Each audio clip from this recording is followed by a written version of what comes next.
रतलाम में बीते दिनों हुए संघ कार्यकर्ता की हत्या के मामले में एक चौंकाने वाला खुलासा हुआ है। अब तक पुलिस, परिजन संगठन और बीजेपी जिस हिम्मत पाटीदार को मृत बता रहे थे, हकीकत में वो ही आरोपी निकला। दरअसल संदेह के आधार पर मृतक के शव की डीएनए जांच की गई थी, जिसकी रिपोर्ट के आधार पर शव गांव के मदन मालवीय का बताया जा रहा है। मामले में हत्या का जो कारण सामने आ रहा है वो और भी ज्यादा चौंकाने वाला है। पुलिस के मुताबिक आरोपी हिम्मत पाटीदार के ऊपर 10 लाख का कर्ज था, जिसके लिए हिम्मत पाटीदार ने अपना 20 लाख रुपए का बीमा करवाया था और उस बीमे की रकम को पाने के लिए उसने ये पूरी घटना को अंजाम दिया था। आरोपी हिम्मत पाटीदार ने पहले अपनी कद काठी के गांव के मदन मालवीय नाम के युवक की खेत में ले जाकर हत्या की, फिर उसका चेहरा जला दिया, अपने कपड़े और जूते पहनाकर फरार हो गया, जिसके बाद शव की शिनाख्तगी हिम्मत पाटीदार के तौर पर की गई थी। लेकिन मामले में आरोपी के द्वारा की गई गलतियों ने इस मामले में सच को उजागर कर दिया। वहीं इस हत्याकांड के खुलासे के बाद अब बीजेपी और संघ ऊपर भी सवाल उसके ऊपर खड़े हो रहे हैं, जो हिम्मत की हत्या की खबर के बाद से लगातार विरोध प्रदर्शन कर रहे थे। इसके साथ ही आरोपी के परिजन भी संदेह के घेरे में हैं, जिन्होंने शव की शिनाख्त हिम्मत पाटीदार के तौर पर की थी। फिलहाल मामला सामने आने के बाद पुलिस ने मुख्य आरोपी हिम्मत पाटीदार की तलाश के साथ साथ सभी पहलुओं पर जांच करना शुरू कर दिया है।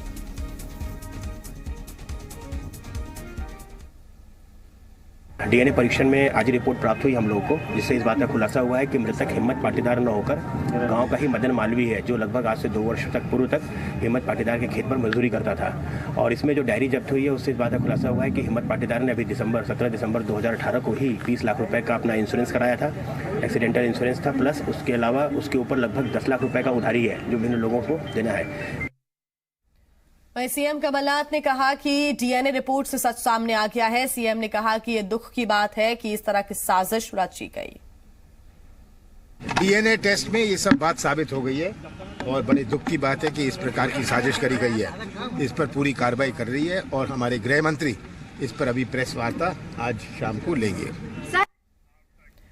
वहीं रतलाम में आरएसएस कार्यकर्ता की हत्या के मामले में हुए खुलासे के बाद अब राजनीति एक बार फिर शुरू हो गई है। कांग्रेस ने बीजेपी पर झूठा प्रोपेगेंडा करने का आरोप लगाया, तो वहीं बीजेपी अभी भी कानून व्यवस्था पर सवाल खड़े कर रही है।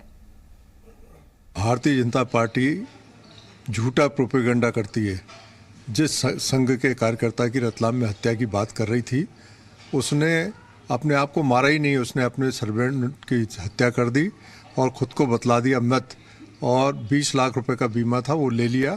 मैं समझता हूँ कि इस तरीके से जालसाजी के काम भारतीय जनता पार्टी के लोग करते हैं और इसकी परतें धीरे धीरे खुलती जा रही। देखिए, हत्या कोई भी हो, किसी भी नागरिक की हो, किसी भी संगठन के कार्यकर्ता सदस्य की हो, उसके कारण और उसके जांच के निष्कर्ष बिना किसी जांच के हुए कांग्रेस सरकार के मंत्री और मुख्यमंत्री जिस प्रकार से देते रहे हैं वो बिल्कुल गलत है।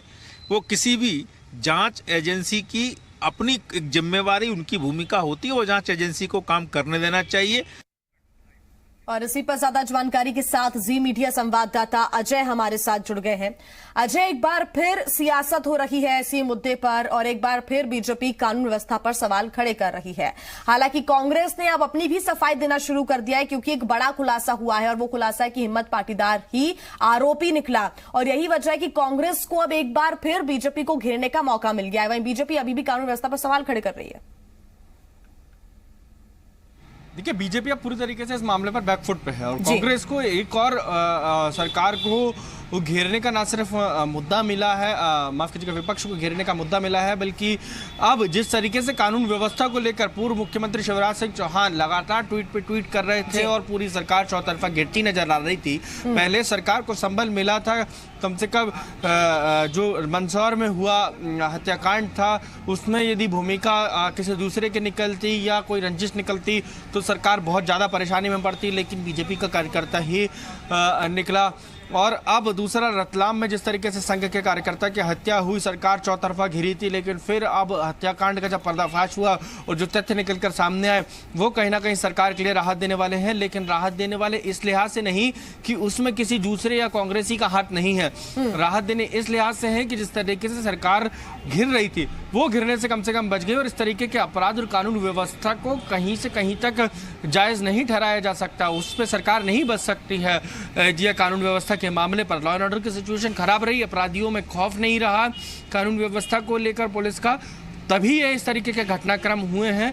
यदि खौफ रहता तो इस तरीके के हालात नहीं देखने को मिलते।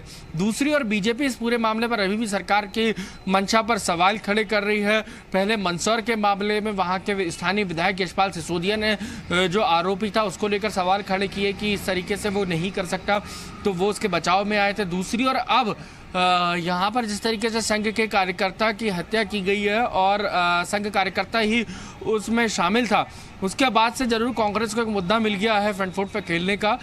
बीजेपी इस पूरे मामले पर बैकफुट पर अब नजर आ रही है। और अब से कुछ देर पहले कानून व्यवस्था को लेकर ही पूर्व मुख्यमंत्री शिवराज सिंह चौहान ने ट्वीट किया था और सरकार को कटघरे में खड़ा किया था। उनको क्या मालूम था कि रतलाम के मामले में इस तरीके के तथ्य निकलकर सामने आएंगे। और ना सिर्फ बीजेपी बल्कि संघ पर भी एक सवालिया निशान इस लिहाज से है कि एक स्वयंसेवक यदि इस तरीके से किसी घटना को अंजाम देता है महज 20 लाख रुपए के लालच के चक्कर में, तो उसके संस्कारों पर सवाल उठते हैं। आगे की जांच बढ़ेगी और जो जांच में खुलासा होगा उसके बाद आगे की कार्रवाई हो सकेगी। फिलहाल सबसे बड़ा खुलासा यही हुआ है कि हिम्मत पाटीदार ही आरोपी निकला।